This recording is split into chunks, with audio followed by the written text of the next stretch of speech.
নমস্কার। ইকমার্ড প্রশিক্ষণ কেন্দ্রের পক্ষ থেকে সমবায়ী কথা ইউটিউব চ্যানেলে আবার সকল সমবায়ী বন্ধুদেরকে স্বাগত জানাচ্ছি। আপনারা সবাই এই মুহূর্তে সমবায় সপ্তাহ উপলক্ষে যে যার মতো ব্যস্ততায় আছেন জানি, এবং আজকে আমরা আপনাদের সামনে উপস্থিত হওয়ার মুখ্য উদ্দেশ্যই হচ্ছে ৭২তম নিখিল ভারত সমবায় সপ্তাহ। পাশাপাশি এই নভেম্বর মাসে এসে আমরা আরও একবার স্মরণ করি যে ২০২৫ সালকে রাষ্ট্রসংঘের পক্ষ থেকে আন্তর্জাতিক সমবায় বর্ষ হিসাবে ঘোষণা করা হয়েছে, এবং এটাও স্মরণ করি যে রাষ্ট্রসংঘের পক্ষ থেকে একদম গ্লোবাল স্তরে বিশ্বের সর্বোচ্চ মহলে সমবায়কে যে গুরুত্ব সহকারে বিবেচনা করা হয়েছে যে আগামী দিনে ভারত কেন সারা বিশ্বেই সমবায়ের বিকল্প ভালো কিছু তেমন নেই। সেই জন্যেই বলা যেতে পারে যে প্রায় ১২ বছরের মধ্যে দ্বিতীয়বার ২০১২ সালে যেমন আন্তর্জাতিক সমবায় বর্ষ ঘোষিত হয়েছিল, আবার ১২ বছর পরে ২০২৫ সালকে আন্তর্জাতিক সমবায় বর্ষ ঘোষণা করা হয়েছে। আমরা শেষ করতে চলেছি, আর ২ মাস পরেই এই বছর শেষ হবে। এই আন্তর্জাতিক সমবায় বর্ষ ঘোষণার ফলে কতটা কি লাভ হলো, কতটা কি লোকসান হলো, সেটা বিশ্লেষণের বিষয়। হয়তো আমরা চোখে তেমন কিছু দেখতে পাচ্ছি না, বা তেমন কিছু বড় কিছু আমাদের চোখে পড়েনি। তবু গুরুত্বের দিক দিয়ে সমবায়কে রাষ্ট্রসংঘের স্তরে যে ভাবা হয়েছে সেইটা আমাদেরকে মেনে নিতেই হবে, বাস্তবায়ন যেরকমই হোক। আজকে আমরা দোরগোড়ায় দাঁড়িয়ে আছি। ১৪ থেকে ২০ নভেম্বর উদযাপিত হচ্ছে প্রতি বছরের মতো নিখিল ভারত সমবায় সপ্তাহ। এবছর ৭২তম। এবছরের এই ৭২তম নিখিল ভারত সমবায় সপ্তাহের মূল থিম আপনারা জানেন, মূল ভাবনাটা হচ্ছে কোঅপারেটিভ অ্যাজ ভেহিকলস ফর আত্মনির্ভর ভারত। মানে আত্মনির্ভর ভারত গড়ার বাহন কিংবা চালিকা শক্তি হিসাবে সমবায়। আত্মনির্ভর ভারত কথাটার ব্যাখ্যা নিশ্চয় করে দিতে হবে না। আমাদের দিল্লিতে জাতীয় সমবায় ইউনিয়ন প্রতি বছর বহু সমবায়ীদের সঙ্গে মিটিং করে আলোচনা করে সমবায় সপ্তাহের থিম ভাবনা চিন্তা করে নির্ধারণ করেন। তারা এই নির্ধারণ করেছেন যে আত্মনির্ভর ভারত গড়ার চালিকা শক্তি হচ্ছে সমবায়। এটা ঠিক যে সমবায় এখনো আমাদের চালিকা শক্তি হিসাবে সেইভাবে মূল জায়গায় আসতে পারেনি, কিন্তু বারবার ভাবনা চিন্তা করে আমাদের যারা বা চিন্তক মানুষজন অর্থনৈতিকভাবে ভারতের বিকাশের কথা ভাবেন, তারা কিন্তু সেই সমবায় প্রথাকেই ভাবছেন যে এই প্রথার মাধ্যমেই আত্মনির্ভর ভারত গড়ে উঠতে পারে। তো মূল থিম এটা, নতুন করে ব্যাখ্যা করার কিছু নেই যে সমবায়ের মাধ্যমে আত্মনির্ভর ভারত গড়ে তুলতে হবে বা তুলে ধরা যাবে। এটাই এই সমবায়ের মূল ভাবনা, মূল থিম এবছর সমবায় সপ্তাহের। তো আমরা একটু সংক্ষেপে এই যে 7টা দিনের 7 রকমের প্রতিটি দিনের জন্য একটা করে থিম, একটা ভাবনা নির্ধারণ করা আছে, সেই বিষয়গুলো একবার একটু ঘুরিয়ে দেখে নিই। তারপরে আমরা আমাদের কীভাবে উদযাপন করি সেগুলো উল্লেখ একটু করব আমাদের অভিজ্ঞতা থেকে। দেখুন, 14ই নভেম্বর প্রথম দিন বলা আছে যে থিমটা ঘোষিত আছে ইউনিয়ন থেকে, promoting digitalization two enhance operational efficiency, accountability and transparency. শব্দগুলো একটু কঠিন মনে হতে পারে, কিন্তু যেটুকু অনুমান বা বোঝা যাচ্ছে তাতে এটা স্পষ্ট যে সমবায় ক্ষেত্রে কি দরকার, দক্ষতা দরকার, দায়বদ্ধতা দরকার, স্বচ্ছতা বৃদ্ধিতে ডিজিটালাইজেশন দরকার। প্রথমে শেষটা বলি, স্বচ্ছতা। আমরা কয়েক বছর আগেও সমবায়ের খাতাপত্র, কৃষি সমবায় বলুন, সমবায় ব্যাংক বলুন, আমরা অনেকেই জানি যে 31শে মার্চের পর 10 দিন 20 দিন খাতা খুলে রাখা হতো, বা অডিটের আগে খাতাপত্র বিভিন্নভাবে বোঝা যেত না, লেজারে মিলতো না, জিএলপিএল মিলতো না, মানে নানা রকম হিসাবে নিয়ে সমস্যা হতো। এখন যেমন অন্যান্য অফিস আদালত, মানে আদালত তো বলুন বা রাষ্ট্রায়ত্ত ব্যাংকের হিসাবপত্র সফটওয়্যারের মাধ্যমে হচ্ছে, আমাদের মানে স্বচ্ছতা বৃদ্ধির জন্য সমবায়ের প্রতিটি ক্ষেত্রে এখন কম্পিউটারাইজেশনের ব্যবস্থা চলছে। সেই বিষয়টার উপরে জোর আরও দিতে হবে, যাতে স্বচ্ছতা নিয়ে কোনো প্রশ্ন না থাকে। সমবায় নিয়ে যে ব্যাংকিং লেনদেন হোক, কিংবা তার পরিচালন খরচপত্র হোক, বা বিভিন্ন ব্যবসা হোক, সমবায় নিয়ে ব্যবসার নতুন নতুন ধরন আসছে, প্রতিটি ক্ষেত্রে এই ডিজিটালাইজেশন ব্যাপারটার উপর গুরুত্ব দেওয়া হচ্ছে। তো সেই বিষয়ে দক্ষতা অর্জন করতে হবে। পরিচালন দক্ষতা কথাটা আসছে, দেখুন সমবায় ক্ষেত্রে পরিচালন মানে কি, কারা পরিচালনা করে? বোর্ড অফ ডিরেক্টররা পরিচালনা করে, ম্যানেজার বাবু বা সিনিয়র যারা কর্মী অফিসার, সমবায় ব্যাংকের সিইও বা এরকম তারা, মানে যারা দক্ষ অফিসার আধিকারিক আছেন তারা পরিচালনা করেন। কিন্তু আমরা যদি বোর্ড অফ ডিরেক্টরসদের উপরে লক্ষ্যটা রাখি, সেইখানে দক্ষতার কথা তেমন ভাবা হয় না, এবং তারা সদস্যদের মধ্য থেকে নির্বাচিত হয়ে উঠে আসেন। সেই ক্ষেত্রে কাজটা যদিও জটিল, এইভাবে গ্যারান্টি দেওয়া খুব মুশকিল, কিন্তু থিমটা হচ্ছে এরকম যে বোর্ড অফ ডিরেক্টরসদেরও সমবায় পরিচালনার ক্ষেত্রে প্রফেশনাল হয়ে উঠতে হবে, দক্ষতা তাদেরও অর্জন করতে হবে বা করার ব্যবস্থা করতে হবে। পাশাপাশি যে বিষয়টা সবচেয়ে জটিল, দায়বদ্ধতা, আমাদের মানে সরকারি কাজকর্মে বলুন কিংবা সমবায় ক্ষেত্রে কাজকর্মে বলুন, মানে দায়বদ্ধতাটা নিয়ে আসা খুব কঠিন। সমবায় আইন কানুনেও মানে সঠিকভাবে কোনো একটা কাজ, একটা অনিয়ম বা একটা ভুল কাজের দায়বদ্ধতা আনা খুব কঠিন। কঠিন হলেও কিন্তু একদম দুঃসাধ্য নয়। আমাদের কাজের ডিউটি আমরা করি, ভাগ করি কর্মীদের, যে সে কে এই কাজটা করবে, কে লেজার কিপিং করবে, কে ওই কাজটা করবে।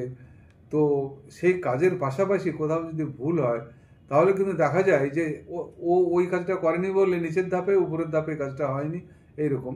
তো এইটাকেও আরেকটু সিস্টেমেটিক ওয়েতে নিয়ে আসতে পারলে, বা যারা এই বিষয়ে দক্ষ, যারা জানেন, তারা সমবায়ের কাজকর্ম পরিচালনার ক্ষেত্রে প্রত্যেকের যেন দায়বদ্ধতাটা থাকে, অ্যাকাউন্টেবিলিটিতে যেন নিয়ে আসা যায়। মানে 3 বছর আগে একটা ভুল লোন দেওয়া হয়েছিল, তার ফলে এখন লোনটা এনপিএ হয়ে গেছে। দায়বদ্ধ করা, মানে দায়বদ্ধ করা যায় না, দায়বদ্ধতা কার, হিসেব করা যায় না কার। তো সেই ধাপগুলোকে ভাবতে হবে যে কিভাবে দায়বদ্ধতা আনা যায়, যাতে প্রত্যেকটা মানুষ যারা এর সঙ্গে যুক্ত নিজেদের দায়িত্ব সম্পর্কে সচেতন থাকে। এটা বুঝতে কোনো অসুবিধে নেই আমাদের। এটা হচ্ছে প্রথম দিনের ভাবনা। দ্বিতীয় দিনের ভাবনায় দেখুন 15 তারিখে যেটা আছে যে সমবায় শিক্ষার রূপান্তরণে ত্রিভুবন সহকার বিশ্ববিদ্যালয় গবেষণা ও প্রশিক্ষণ। একেবারে পরিষ্কার, গত বছরেও এই বিষয়টি নিয়ে অনেক আলোচনা হয়েছে। যে আপনারা জানেন যে কেন্দ্রীয় সরকারে যে নতুন সমবায় মন্ত্রক হয়েছে, কয়েক বছর আগে তৈরি হয়েছে। তো কেন্দ্রীয় সরকারের নতুন সমবায় মন্ত্রকে যথেষ্ট গুরুত্ব সহকারে মন্ত্রকটা কাজ করছে বা ভাবনা চিন্তা করছে। তো এই মন্ত্রকের যে পলিসি ভাবনা চিন্তা, তার অন্যতম একটা হচ্ছে যে জাতীয় স্তরে সমবায় বিশ্ববিদ্যালয় স্থাপন, এবং তার নামকরণ হয়েছে ত্রিভুবন বিশ্ববিদ্যালয়, এবং সেটা গুজরাটের ইরমার সঙ্গে কোলাবোরেশন করে এই বিশ্ববিদ্যালয় পরিচালিত হবে। পরিকাঠামো ইতিমধ্যে অনেকটা তৈরি হয়ে গেছে। তো এই বিষয়টার উপরে ভাবনা যে একটা বিশ্ববিদ্যালয়ের প্রয়োজন কেন, কারণ সমবায় নিয়ে এত যে ভাবনা হচ্ছে, রাষ্ট্রসংঘ ভাবছে, সেই বিষয়টা আদৌ কি আমাদের সাধারণ শিক্ষিত মানুষজন, আপনি আপনার চেনা জানা আশেপাশে যারা সমবায় সম্পর্কে ধারণা নেই, সমবায় ব্যাংকে যায়নি বা সমবায় সমিতি দেখেনি, বিএ পাস, এমএ পাস, বিভিন্ন শিক্ষিত মানুষকে জিজ্ঞাসা করে দেখলে সমবায় ব্যাপারটা সম্পর্কে খুবই অস্বচ্ছ ধারণা। জিজ্ঞাসা করলে বলবেন হ্যাঁ হ্যাঁ কোথায় যেন তেল নুন বিক্রি হয়, ওইটাই সমবায়। কেউ বলবে যে ও আচ্ছা আচ্ছা আচ্ছা আচ্ছা আচ্ছা ওইখানে লোন দেয়, ওই তো গোষ্ঠী গঠন করে, ওইটা সমবায়, এরকম এরকম যারা একটা অংশভাবে। তো যেখানে সারা বিশ্ব এত গুরুত্ব দিচ্ছে, অথচ আমরা শিক্ষিত মানুষ বিএ পাস করার পর, এমএ পাস করার পর সমবায় সম্পর্কে জানে না, তাহলে একটা বড় গ্যাপ থাকছে গুরুত্বপূর্ণ বিষয়টি। তো একটা বিশ্ববিদ্যালয়ের প্রয়োজন দেশ জুড়ে, যাতে সাধারণ শিক্ষার সঙ্গে সমবায়টাকে একটা সংযোগ স্থাপন করা যায়, মানুষ সমবায় সম্পর্কে একটা পরিষ্কার ধারণা আনতে পারে। এছাড়াও সমবায় বিষয়টা যে একটা আলাদা করে কোর্স, 3 বছরের কোর্স, 2 বছরের কোর্স, বিএ এমএ পাস এতে হতে পারে। অনেক বিষয় নিয়ে আমাদের বিশেষ বিশেষ বিষয় নিয়ে পড়াশোনা হয়, কম্পিউটার সায়েন্স নিয়ে পড়াশোনা হয়, ডেয়ারি টেকনোলজি নিয়ে পড়াশোনা হয়, তার নিয়ে ডিগ্রি অর্জন করে, সব কিছু নিয়ে আছে। কিন্তু সমবায় নিয়ে ডিগ্রি অর্জন করার ফর্মাল পরিকাঠামো এখনও আমাদের নেই সেই অর্থে। অথচ সমবায়কে নিয়ে আমরা ভাবছি যে আমরা আগামী দিনে আত্মনির্ভর ভারত গড়ে তুলব। তো বিশ্ববিদ্যালয় স্থাপনের সিদ্ধান্ত হয়েছে। এই বিশ্ববিদ্যালয়ে সমবায় শিক্ষার রূপান্তরণে কিভাবে এগিয়ে যেতে পারে সেটা কিন্তু এখনও খুব স্বচ্ছ নয়। ভাবনা চিন্তা চলছে, কোর্সগুলো কেমন হবে, পড়াশোনাটা কেমন হবে, দেশে বহু হাজার হাজার কলেজ আছে, কলেজগুলোর সঙ্গে সম্পর্ক কেমন হবে, ডিগ্রি কোর্স এইটা পাশ করার পরে যারা ডিগ্রি পাবে তারা আদৌ কি কোনো কাজে নিযুক্ত হতে পারবে, সমবায় ব্যাংক বা প্রতিষ্ঠানের সঙ্গে কোনো লিঙ্ক করা যাবে কি না, পাশ করলে ডিগ্রি নিয়ে বসে থাকবে নাকি কি করবে। তো এই কোর্সটা কেমন হবে, পড়াশোনা কেমন হবে, সেটা একটা খুব গুরুত্বপূর্ণ ব্যাপার। এছাড়া একটা বড় দিক হচ্ছে গবেষণা। এখানে লেখা আছে গবেষণা ও প্রশিক্ষণ, research and training. Research and training একটা বিশ্ববিদ্যালয়ের একটা বড় বিষয়। প্রতিটি বিশ্ববিদ্যালয়ে পিএইচডি হয়, আপনারা জানেন, আমরা জানি যে বিশেষ বিশেষ বিষয় নিয়ে গভীরভাবে বিশ্লেষণ করার পরে পিএইচডি ডিগ্রি হয়। তো সমবায় ক্ষেত্রে বহু বিষয় আছে যে আমাদের, ধরুন কনজিউমার সেক্টর, যে ক্রেতা সমবায় কেন আমাদের এরকম খুব একটা উন্নত হয়ে উঠলো না, অথচ বিগ বাজার, বড় বড় বাজার, মল, সুপার মল, একটা মফস্বল শহরেও গিয়ে বড় বড় মার্কেট তৈরি হচ্ছে। তাহলে এটা গবেষণার বিষয়, কোথায় ঘাটতিটা আছে। তো এইসব গবেষণা, কিংবা এই যে বিভিন্ন ব্যাংকিং ক্ষেত্রে বা সমবায় ব্যাংকিং ক্ষেত্রে এত এনপিএ বাড়ে কেন, বা কোথায় সমস্যাটা হয়, তো সেই সব বিষয় নিয়ে প্রচুর বিষয় আছে, গবেষণা এবং রিসার্চের দরকার আছে। সেইগুলো নিয়ে এই দিনের থিমটা তৈরি করা হয়েছে, মানে যেটা আমরা 15 তারিখে। আমরা দ্রুত এগোই। 16 তারিখের বিষয়টা হচ্ছে গ্রামীণ উন্নয়ন শক্তিশালীকরণে সমবায়, strengthening rural development through cooperative. এটা আমাদের নতুন করে বলার দরকার নেই যে আমাদের ভারতবর্ষে 1904 সালে যখন সমবায় আন্দোলন প্রবর্তন হয়, মূল লক্ষ্যটাই ছিল গ্রামীণ কৃষককে মহাজনী ঋণের হাত থেকে বাঁচানো, এবং ক্রমশ গ্রামকে লক্ষ্য করেই সমবায় আন্দোলন আমাদের দেশে গড়ে ওঠে। তো গ্রামীণ উন্নয়ন শক্তিশালীকরণ করতে গেলে সমবায়কে কিভাবে কাজে লাগানো যেতে পারে, এই দিবসের ভাবনাটা মুখ্যত সেই যারা সমবায় নিয়ে চিন্তা করেন যুক্ত, তারা এই দিনটাকে নিয়ে এইভাবে ভাবতে পারেন। গ্রামের উন্নয়ন, গ্রামীণ উন্নয়ন মানে কি? গ্রামের মানুষের উন্নয়ন। গ্রামের মানুষের উন্নয়ন কিভাবে হতে পারে? গ্রামের মানুষের চিকিৎসা, হেলথ, তার স্বাস্থ্যের উন্নয়ন কিভাবে হতে পারে, তার অর্থনৈতিক স্বাচ্ছন্দ্য, গ্রামীণ কুটির শিল্প, গ্রামীণ চাষবাস। এবার চাষবাসের মধ্যেও দেখা যাচ্ছে যে কৃষক যে ফসল উৎপাদন করে তার উপযুক্ত দাম পায় না। এই যে শীতকাল এসছে, ফুলকপির বাজারে আমরা গিয়ে দেখলাম ফুলকপি 10 টাকা 12 টাকায় বিক্রি হচ্ছে। তাহলে জমিতে ফুলকপির দাম কত? তো এই বিষয়গুলি সব যুক্ত আছে যে কিভাবে সমবায় পরিকাঠামোর মধ্যে গ্রামীণ উন্নয়নকে শক্তিশালী করানো যায়। কৃষক ফসল ফলিয়ে যদি কৃষক দাম না পায়, অথচ মার্কেটে দাম বেশি, তো এটাও তো একটা বড় ধরনের অঙ্গ। তো শিক্ষা, স্বাস্থ্য, অর্থনীতি, পরিকাঠামো, তার চেয়ে বড় কথা হচ্ছে যে শান্তি শৃঙ্খলাপূর্ণভাবে জীবনযাপন, জৈব পদ্ধতি, জৈব উৎপাদন এর মাধ্যমে মানুষের সুস্বাস্থ্য যেমন হবে, পরিবেশ রক্ষা, সবটাই গ্রামীণ উন্নয়ন শক্তিশালীকরণের একটা বিষয়। সেটা কিন্তু সমবায় করতে পারে। আমরা অন্য সমবায় সরিয়ে রেখে শুধু কৃষি সমবায় যদি বলি, তো একটা গ্রামীণ এলাকায় একটা কৃষি সমবায় সেই গ্রামটাকে নতুন করে গড়ে তুলতে পারে, শক্তিশালী করে তুলতে পারে, যদি সমবায় নেতৃত্ব বা কর্মী ঠিকঠাক করে আমরা তৈরি করতে পারি। 17 তারিখের যে নীতিটি, যে মানে থিমটি, সেটা আপাতভাবে ভাষাটা মনে হবে যে একটু বিভ্রান্তিকর।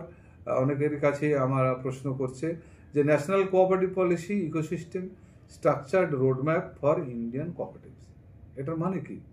বাংলায় এরকম হচ্ছে যে জাতীয় সমবায় নীতিতে বাস্তুতন্ত্র গঠনতান্ত্রিক পরিকল্পনার মাধ্যমে ভারতের সমবায় ব্যবস্থার দিক নির্দেশকরণ। ব্যাপারটা একটা খুব বড় জিনিস, এর মধ্যে অনেক কটা জিনিস ঢুকে আছে, তার মধ্যে মুখ্য দুটো জিনিস। দেখুন, ন্যাশনাল কোঅপারেটিভ পলিসি, আপনারা জানেন যে অতি সম্প্রতি 2025 সালেই জাতীয় সমবায় নীতি নতুন করে ঘোষণা করা হয়েছে।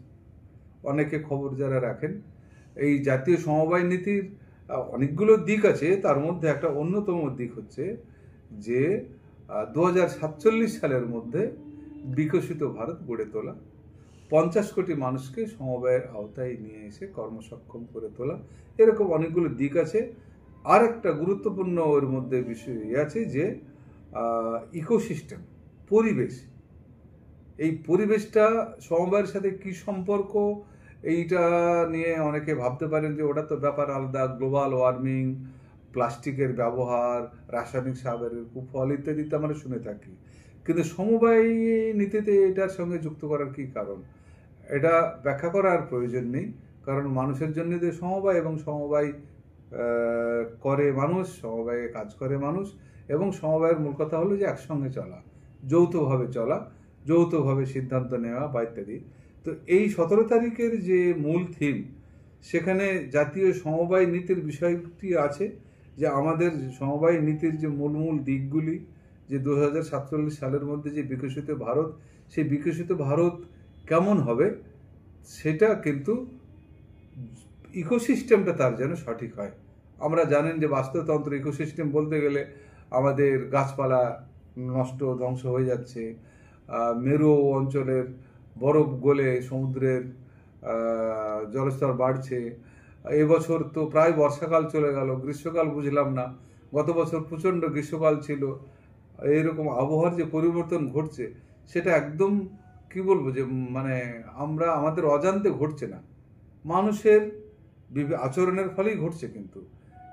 এবং আমাদের মানুষের যে নগরায়ন, সভ্যতার উন্নতি, প্লাস্টিকের ব্যবহার, রাসায়নিকের ব্যবহার ইত্যাদি, এগুলো মনে হতে পারে যে একটা বিশাল ব্যাপার।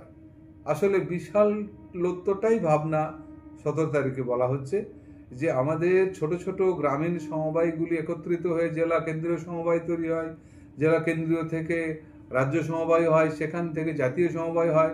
তো আমাদের তো একটা নেটওয়ার্ক আছে, আমরা নেটওয়ার্কের মাধ্যমে জাতীয়ভাবে যদি ভাবনা চিন্তা করি যে আমরা সমবায়ের ক্ষেত্রে শুধু লোন দেওয়া, লোন আদায় করা, কিংবা মৎস্য সমবায়, কিংবা আমাদের দুগ্ধ সমবায় ইত্যাদি, এই শুধু বিজনেসটাই ভাববো, সেটা নয়। এর সঙ্গে আমাদের পরিবেশের কথা ভাবতে হবে। প্রতিটি সমবায়ের কাজকর্মের সঙ্গে পরিবেশের বিষয়াদি যুক্ত করতে হবে। একটা জিনিস বলতে পারি যে প্রত্যেকটা সমবায়কে নীতির মধ্যে আনতে হবে যে আমরা এই বছর কিছু গাছ লাগাবো, বৃক্ষরোপণ করব। এই বছর আমরা প্রচারণা করব যাতে ফসলে রাসায়নিক ব্যবহার কম হয়, কীটনাশক ব্যবহার কম হয়। আমরা জৈব চাষে, এখন বৈজ্ঞানিক পন্থায় জৈব চাষ প্রচুর হচ্ছে, নানাভাবে জৈব সারের ব্যবহার বাড়ছে, এবং রাসায়নিক সার নিয়ে কুফল তো বলার কথা নয়, সবাই জানে, নতুন করে বলার কথা নয়, বছর বছর বাড়ছে। এবং তার ফলে যে হারে মারাত্মক অসুখ বিসুখ, নিউরোলজিক্যাল অসুখ, হার্টের অসুখ বাড়ছে, তো সেই সবগুলোই কিন্তু রিলেটেড। তো আমরা 17 তারিখ যে থিম জাতীয় ইউনিয়ন ঘোষণা করেছে, তার মধ্যে হচ্ছে যে আগামী ভারতের যে দিক নির্দেশ, আত্মনির্ভর ভারত গড়ে তোলার যে দিক নির্দেশ, সেই দিক নির্দেশনার পথে যে যেখানেই বাস করুক, গ্রামে শহরে, প্রত্যেককে যারা সমবায়ের সঙ্গে যুক্ত, তাদের সমবায় সংস্থাতে এই পরিবেশ বিষয়টিকে সংযুক্ত করতে হবে যে যেখানে পারে। যে আমরা ভাই ক্লাসে প্লাস্টিকের গ্লাস ব্যবহার করব না, আমরা থার্মোকল ব্যবহার করব না, আমাদের সমবায় সমিতিতে মিটিংয়ে প্লাস্টিকের গ্লাস দেব না, প্লাস্টিকের থালা দেব না, প্লাস্টিকের কাপ দেব না, আমরা কিছুটা কমাতে পারি। এইভাবেও তো ক্যারি ব্যাগটা আমরা ব্যবহার করতে দেব না আমাদের সমবায়ের মাধ্যমে। আমাদের সমবায়ে যে টিফিনগুলো দিই আমরা ক্যারি ব্যাগ ব্যবহার করব না। মানে ছোট ছোটোভাবেও কিন্তু আমরা এটা করতে পারি। জাতীয় সমবায় নীতিতে বাস্তুতন্ত্র, সমবায় নীতির কথা বলেছি, তার সঙ্গে যুক্ত হয়ে এই দিনের মুখ্য রোডম্যাপ মানে আপনারা জানেন একটা পরিকল্পিত রূপরেখা। এই পরিকল্পিত রূপরেখার জন্য প্রতিটি সমবায় সমিতিকে এটা ভাবতে হবে। আচ্ছা, আমরা দ্রুত আর 3টে দিনের কথা একটু বলি। 18 তারিখ যেটা পঞ্চম দিবসে দেখুন একদম সহজ ভাষায় লেখা আছে, সমবায় উদ্যোগের মাধ্যমে যুব, মহিলা, দুর্বলতর শ্রেণীর ক্ষমতায়ন। ব্র্যাকেটে দেয়া আছে যে হ্যান্ডিক্রাফট, হ্যান্ডলুম, লেবার, ফিশারি ইত্যাদি ইত্যাদি। তো সমবায় বলতে আমরা মুখ্যত কৃষি সমবায়ের কথাই হয়তো ভাবি, কিন্তু হস্তশিল্প সমবায় তারা যে দুরবস্থার মধ্যে চলে, আমরা সবাই জানি যে হস্তশিল্প সমবায়ের চ্যালেঞ্জগুলো কোথায় ইত্যাদি ইত্যাদি, সেগুলো থাকবে। যুগের পরিবর্তনের সাথে সাথে প্রযুক্তির উন্নতি হবে এবং ট্র্যাডিশনে যেগুলো আছে তো সেগুলো চ্যালেঞ্জের মুখে পড়বে। কিন্তু করণীয়টা কি? সমবায়ের মাধ্যমে এই যে হস্তশিল্পের সঙ্গে যারা জড়িত তারা কিভাবে এগোতে পারে? শ্রম সমবায় একটা বিশাল বড় জিনিস। একটা আলাদা করে আমার ইচ্ছা আছে একটা ভিডিওতে আমরা আলোচনা করতে চাই যে আমাদের শ্রমিকের সংখ্যা, পরিযায়ী শ্রমিকের সংখ্যা প্রচুর। এই বাংলায় হাজারে লাখে পরিযায়ী শ্রমিক মানে অন্য রাজ্যে কাজ করতে যায়, দক্ষিণ ভারতে, পশ্চিম ভারতে কাজ করতে যায়। তাদের তো কোনো সংগঠন নেই, অসংগঠিত। সেখানে গিয়ে অসুখে বিসুখে দুর্ঘটনায় মারা যায়, খবর আমরা রাখি না। খবর পেলে হয়তো এখানে জেলা প্রশাসন বা কোনো প্রশাসন যোগাযোগ করে তার মৃতদেহ নিয়ে আসে। এই ধরনের আমরা প্রতিটি শহরে গেলে দেখতে পাবো যে সেখানে সকালবেলায় শ্রমিকরা এসে জড়ো হয়। শহরের গৃহস্থ বাড়িতে যদি কোনো কাজ মেলে, তো এই শ্রম যেভাবে আমাদের আছে, এটাকে আমরা যদি ওরা মানব সম্পদ বলি, সেটাকে সঠিকভাবে পরিকল্পিতভাবে কাজে লাগানো সমবায়ের মাধ্যমেই হতে পারে।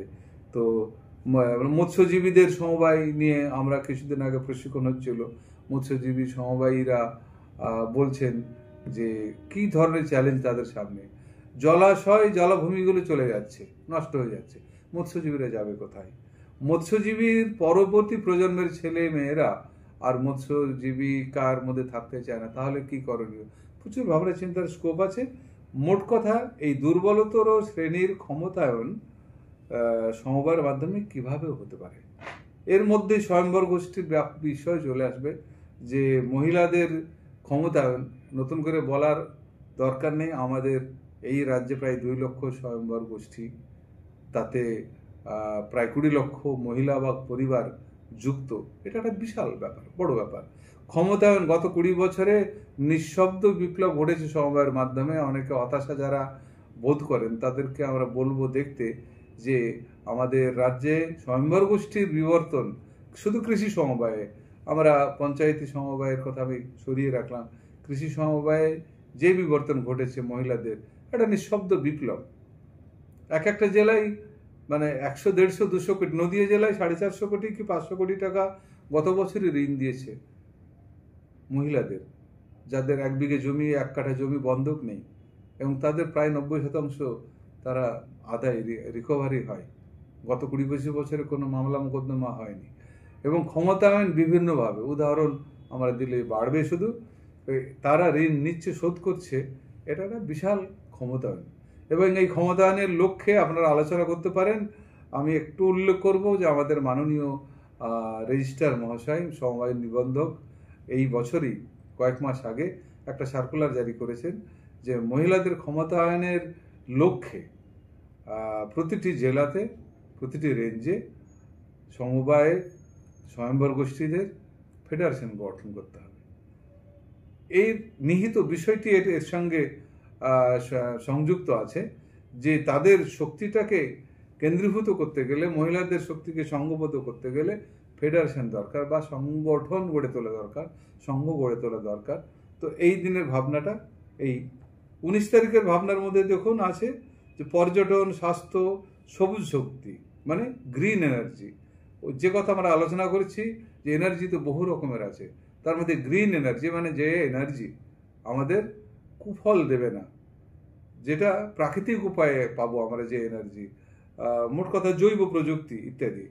তো প্ল্যাটফর্ম সমবায় এটা একটা নতুন ধরনের শব্দ, যে যদি আমরা আক্ষরিক অর্থেই ধরি প্ল্যাটফর্ম, ভারতবর্ষে রেল তো পৃথিবীর মধ্যে সবচেয়ে বড় নেটওয়ার্ক, এবং প্রতিটি প্ল্যাটফর্মের উপরে ভিতরে মানে প্ল্যাটফর্মে জীবিকা নির্বাহের জন্য কত দোকানদার হকার নির্ভর করে।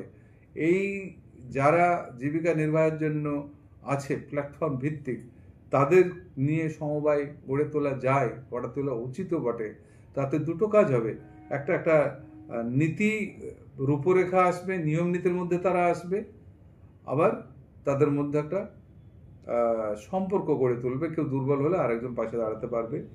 তারপরে ধরুন ক্যাটারিং সমবায়, যেটা এখন হু হু করে বাড়ছে, গ্রামগঞ্জেও বিয়ে বাড়িতে বা অনুষ্ঠান বাড়িতে ক্যাটারারদেরকে ডেকে নিয়ে করে। ক্যাটারার কি হয়, ব্যক্তিভিত্তিক হয়। তো সেটাও আমরা স্বয়ম্বর গোষ্ঠীর মহিলারা বা পুরুষেরা যুবশক্তি মিলে সমবায়ের মাধ্যমে ক্যাটারিং ব্যবসা করতে পারে। তো এটা এই যে উদ্ভাবনী সম্ভাবনাময় উদীয়মান ক্ষেত্রগুলিতে সমবায়ের প্রসার কিভাবে করতে পারে সেটা আমরা ভাবতে পারি।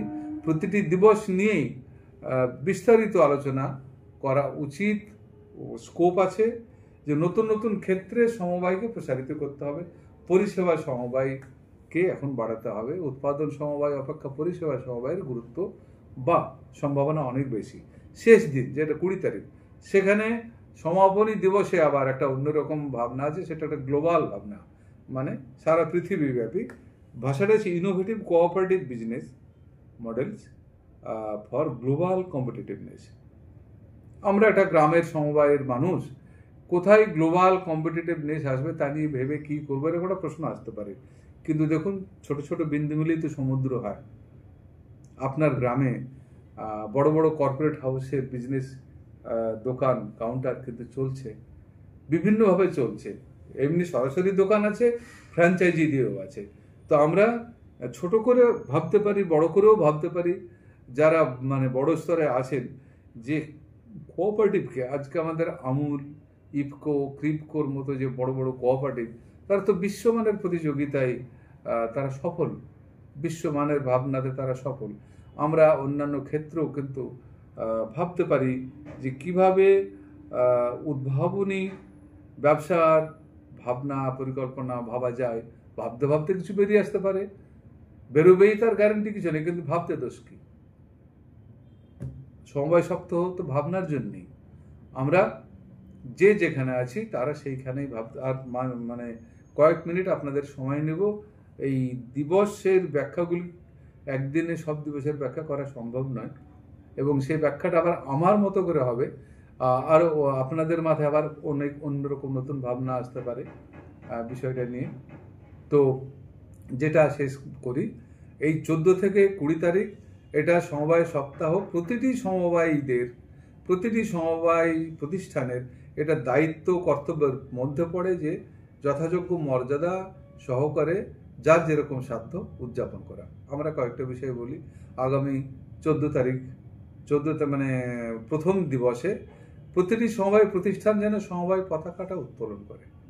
অনেকের ঘর বাড়ি নেই, অনেকের অফিস ঠিকঠাক নেই, কিন্তু যদি ভাড়া বাড়িতেও থাকে, কোথাও থাকে, কর্মচারী সমবায় একটা সরকারি অফিসে আছে, বিডিও অফিসে, তার তো আলাদা ঘর নেই, তো তাদের অফিস নেই, কিন্তু বিডিও সাহেবের অনুমতি নিয়ে একটা পতাকা উত্তোলন একটা সাইডে করা যেতেই পারে।